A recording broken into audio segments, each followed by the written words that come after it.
I'm making a dam break set here, and the way I make my dam breaks is a little bit different than the way I've seen them described a lot on the internet. And I learned this from Clint Locklear up in Tennessee. Now normally, you can see I've got my break in the dam right here. Normally most people are going to put their trap out in front of the break, out in there where the water starts to taper off. And the idea is when the beaver brings sticks and stands up in front of the break and starts shoving sticks into the break, he'll step in your trap and get caught.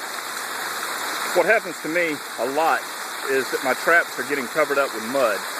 And it doesn't seem to matter how deep I put them in or how well I bed them, or whether or not I put some breast out sticks in front of the trap or not, they're getting covered up with mud all too often.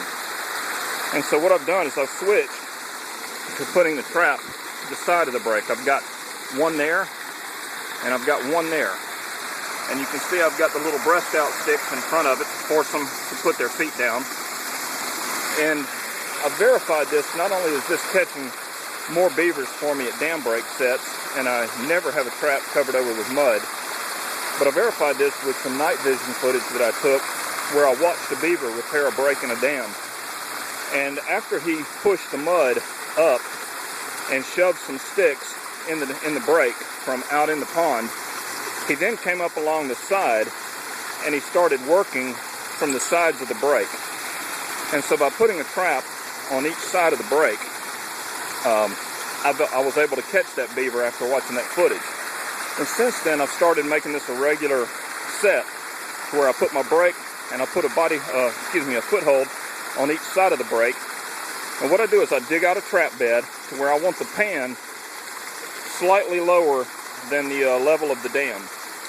And so I also put the breast out sticks in front of it so that when he comes up, he's going to have to step over those sticks and he's going to step into my trap.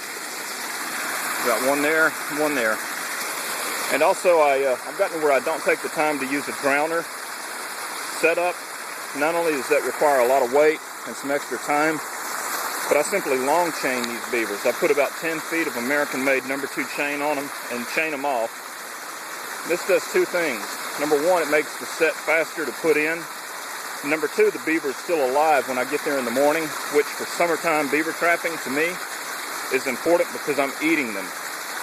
And when it gets up around 100 degrees, the last thing I want is a beaver to be dead for several hours, a dozen hours or more, in that kind of heat. And so if I can catch him alive and dispatch him with the 22, then the meat's fresh and it's still good to eat. So anyway, we'll check this in the morning and see how we do.